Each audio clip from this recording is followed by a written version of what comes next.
Well, hey, everybody. Merry Christmas. Good to be with all of you on this Christmas Eve evening, actually. If you've been with us during Advent, you know we've been talking about the shadows of Advent, the shadows of Christmas. And I understand that oftentimes Advent and Christmas are associated with light, but there's also the reality that it's light that casts and creates shadows. And we've observed that when we come to the gospel writers and when they tell the story of Jesus, that they don't shy away from the darkness and from the shadows that we see in those stories. Matthew, one of the gospel writers, begins his gospel this way. This is the genealogy of Jesus, the Messiah, the son of David, the son of Abraham. Now, I know what you're thinking. That is the most boring way to start a story. A genealogy? Most people that I know, if they're reading the Bible, when they come to a long list of names like we find in Matthew chapter 1, just skip right over them. Not sure if you're aware of that. That's why you've never met anyone who says that their life verse comes from the book of Numbers, because it's just a list of names. And not only are they names, but they're names that we can barely pronounce anymore. Names like Aminadab and Shealtiel. And so you come to it, and you come to the beginning of Matthew, and you're like, I don't even care what you're talking about. It's 14 times 3 generations. But here's what I do find interesting about Matthew. Not necessarily all of the names, but the word in English that says genealogy is the Greek word behind it, from which we get our word Genesis, which is also the name that the Greek Christians gave to the first book of the Bible. Our Jewish friends refer to the first book of the Bible as Bereshith. And whether you call it Genesis or whether you call it Bereshith, both of them have the same meaning. It means beginning. This is why several commentators point at the way Matthew begins his gospel, not at the genealogy, but at using the word Genesis, and say he's giving a subtle nod to the creation poem that we find in Genesis chapter 1. Now, if you're familiar with John's gospel, he's not quite as subtle as Matthew. John begins his gospel this way: in the beginning. Obviously, a clear reference to the opening words found in Genesis chapter 1. John here is not just referring to the creation poem itself. He's also, in his context, talking about the birth of Jesus, which is why he says later in John chapter 1 that Jesus put on skin and bone and came and dwelled among us. That for John, he's making some sort of comparison to the birth of the universe and the birth of Jesus. Two writers, two references to the same creation poem. That poem is found in Genesis chapter 1, and this is what it says in the opening words of the text. In the beginning, God created the heavens and the earth. Now the earth was formless and empty. Darkness was over the surface of the deep, and the Spirit of God was hovering over the waters. Right there at the very beginning of creation, we find darkness. And it's in that darkness that we read the Spirit is hovering. It's in that darkness that we see God, the source of everything, who sustains everything, begin the creative process. It's out of that darkness that light is birthed. It's out of that darkness that everything that we know is birthed. It's telling us that the darkness is filled with creative possibilities, that is pregnant with creative possibilities. Now, this way of thinking about darkness is not just found in the Bible. In a lot of ancient cultures, there was an understanding, there was a belief, there was a tradition that the darkness was pregnant with possibilities. In the ancient world, regardless of time frame or regardless of where the civilization was found, they saw darkness as something that birthed life and light. One of those ancient cultures that believed this were the Celts. Now, the Celtic people date back about 1,000 years before Jesus, which is around the same time that King David was on the throne as the king of Israel. And they had a deep reverence for the darkness. Each year, they actually observed a season that they referred to as the darkest depths. We now call that season autumn, but it was the time of year for them where they saw the days begin to shorten and the nights grew longer and longer. And for them, they knew that this time was not when things got ready to die, but they understood that the darkness is when things get ready to be reborn. And during the sacred season, they followed it all the way to the longest night of the year, what we now call the winter solstice.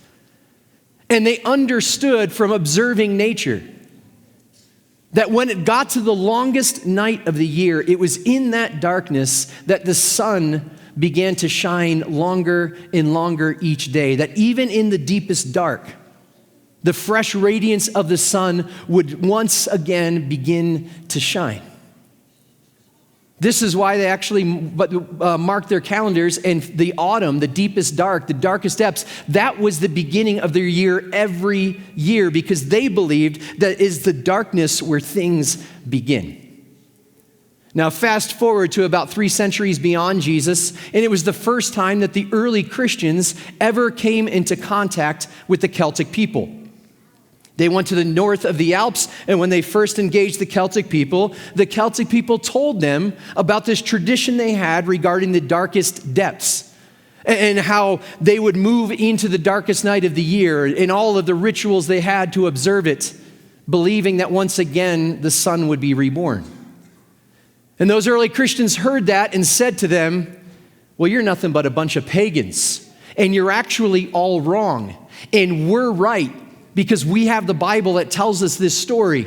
And if you disagree with us and don't believe in what we're saying, you're going to spend an eternity in hell in eternal conscious torment. We call this the good news. No, it's actually not what the Christians said. The Christians heard their story and said, funny. We also have a story about light being birthed from darkness. And they weren't just talking about the creation poem found in Genesis. They were actually talking about the birth of Jesus, which raises the question, where on earth would those early Christians have gotten the idea to connect the creation poem with the birth of Jesus? Well, it's possible that they read a gospel from one of Jesus' disciples named John, and it started with the words, in the beginning.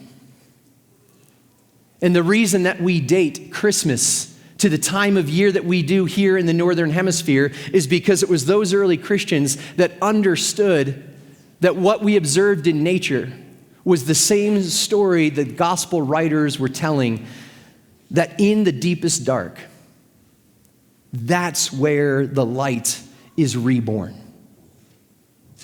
Now, some of us hear stories like this, and it can just feel like, ancient wives' tales and a bunch of primitive people who just don't really seem to get it.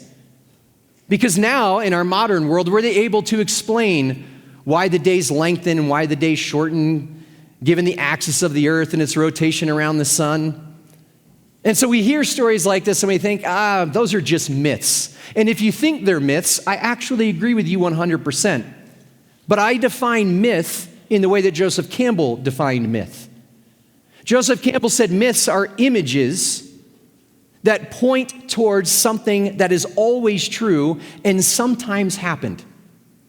He said myths are, for us, variations on one single great story that is always being told. And this outer reality that the Celts observed, this outer reality that the writer of the poem found in Genesis observed, also points toward an inner truth. That if it's true out there, it just might be true in here and with us as well. Several weeks ago, I read a story about a man who was born in Poland about 100 years ago. And when he was born, he was the youngest of 3 children. He had never met his sister because she died when she was an infant. By the time he was 8 years old, he was enrolled in school, and one day when he was walking home from school, a neighbor came out of his house and rather gruffly and abruptly told him, "Your mother died while you were at school." It was such a shock to this 8-year-old that he didn't speak of his mother again for more than 10 years. A few years later, his older brother, went off to college and studied medicine. His brother came back home, which made this young man excited because his brother was his hero. He looked up to his older brother like a lot of younger brothers do. And his brother, who was now a doctor, went and was treating people at the hospital near his home. And while he was treating patients there, he contracted scarlet fever from one of his patients and died suddenly. And this young man said that at the age of 12, when his brother died, it was worse than when his mother died because he understood what it meant. One of his friends said that he and his father lived in what was once a peaceful house, but now was just a lonely house. That they were lonely together. By the time he graduated high school a few years later, World War II had broken out, and the Nazis had invaded and occupied Poland, which gave him very few opportunities for work.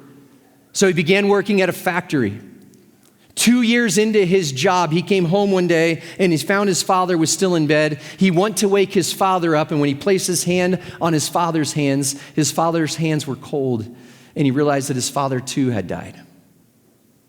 And as he recounts that moment, he said that he held his father in his arms and he was weeping.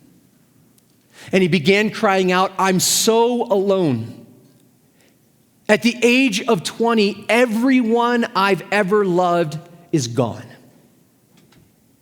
The New York Times bestselling author Peggy Noonan writes about this moment, and here's what she says. There was something far deeper. Something like an uprooting from everything that his father represented: origins, tradition, family history, and authority. It was like being violently ripped out of the soil in which he, the son, had grown until then. His life could no longer be what it used to be. From that moment on, other questions, other inner torments began to arise. This was his dark night of the soul. And in his loneliness and aloneness, he came to believe more deeply than ever that he was not alone. He chose. He chose to follow his faith and dig deeper into it. He now began a journey to a deeper communion with God, but it didn't come without tears, and it didn't come without what seems to have been a certain existential horror. This young man who went through all of that by the age 20 was born and named Karol Józef Wojtyła. We now know him better as Pope John Paul II. And Pope John Paul II said it was these experiences early in life that influenced the way he chose to lead the Catholic Church. That he wasn't interested in going and telling people what he believed or what they should believe, but he was far more interested in how he should act and how he should behave. Which is why whenever he visited a country he had never been to, the first thing he would do when he got off the plane was kneel and kiss the ground of that country.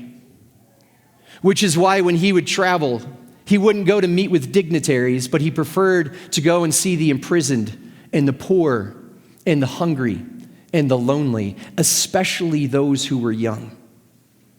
Because he knew what it was like to live through that.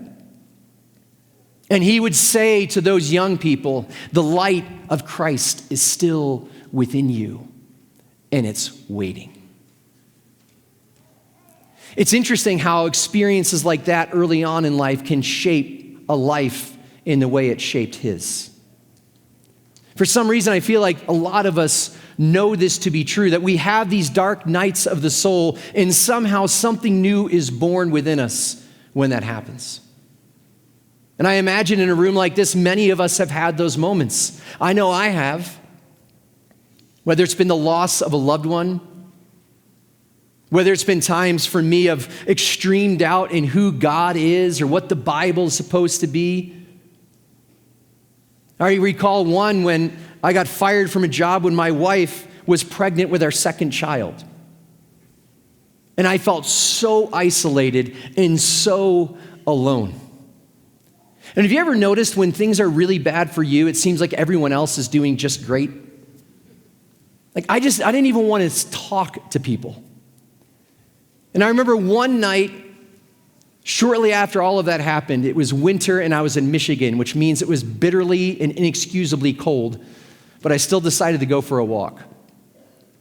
And as I was walking, the snow was crunching beneath my feet with every step, and I was looking down at the ground, and I was walking toward a park near our house that wasn't lit, and it felt like I was walking into this darkness. And as I was walking, I began muttering something that grew louder and louder. Don't you care? Don't you care? Don't you care? And I realized in that moment it was not me muttering, it was actually a prayer that was more like a psalm of lament, and it was the first time I had prayed in months. It was a dark night of the soul, and I'll be honest, it didn't feel like anything was being born in that moment. It actually felt a lot more like everything was passing away. But I can also tell you that over time, something new was born in me. That the light of Christ was still within me, waiting. Not only waiting for me to see it, but also waiting for me to see that the darkness too is sacred. It's interesting if you ask people, what has shaped your life most? What has taught you how to love well? What has made you into who you are? What's formed your character? You don't hear people say, oh man, it was when I bought this really nice sports car. People don't say, oh, it was when I got a raise at work or I got my dream job and I made more money than ever. No, you hear things like, it was when I walked into a room and stood up and introduced myself and said, I'm powerless over my addiction. You hear words like surrender, loss of a loved one. Somehow we point toward those dark nights and we say, those are the things that shape us. That phrase, dark night of the soul, was coined by a 16th century mystic named St. John of the Cross. And this is what he says about those dark nights. Though this holy night darkens the spirit, it does so only to light up everything. And I think whether it's Pope John Paul II, or St. John of the Cross, or those early Christians, or the Celts, or the writer of the Gospels, or the one who wrote the creation poem, I believe they're all tapping into the same thing. And it's the same thing Advent wants us to know. That it's in those deep and dark places that the radiance of Christ is reborn again and again. Maybe this is why John compares it to the moment the universe burst into existence. Because it's something that's that powerful, it's something that's that unbelievable. That in the deepest dark, Christ was born. And this is what we celebrate each year during Advent. And it's something that's so massive, the only thing it can be compared to is the birth of the universe, because when Christ was born, it was like there was a whole new creation that came into existence right here in the middle of this one. The writer Alexander Shaya speaks about this, and here's what he says. If the season of Advent teaches us anything, it is about the holiness of the dark that births the light. This is the great truth of Christmas, that the beginning of life is found in the dark, and that in those beginnings, God breathes God's very self into every cell of the cosmos, into you and into me. And my hope for all of you on this night as we celebrate the birth of Christ is that you would come to know deep in your bones that the Spirit of God still hovers in the darkness. That the vast creative power of God is still at work, and it spans the breadth of the universe, and it's still at work in you and in you and in you and in you, and it is with you and it is within you, even in those little cracks inside your broken heart. That this power is alive And it's gone into the darkness that's pregnant with possibilities. And we celebrate because Christ was born anew again. And this is why we turn our attention and at last light the Christ candle, the candle that declares Emmanuel. And as we light this candle, may you hear these words of liturgy. Be still in this deepest dark, in this hallowed darkness, knowing this darkness is the womb from which Christ's radiance is born. O radiant love, born anew this night, may your radiance burn bright within us. May your radiance burn bright in our world, so that we might sing with the angels, glory to God in the highest heaven, and on earth, peace to those on whom his favor rests. Amen.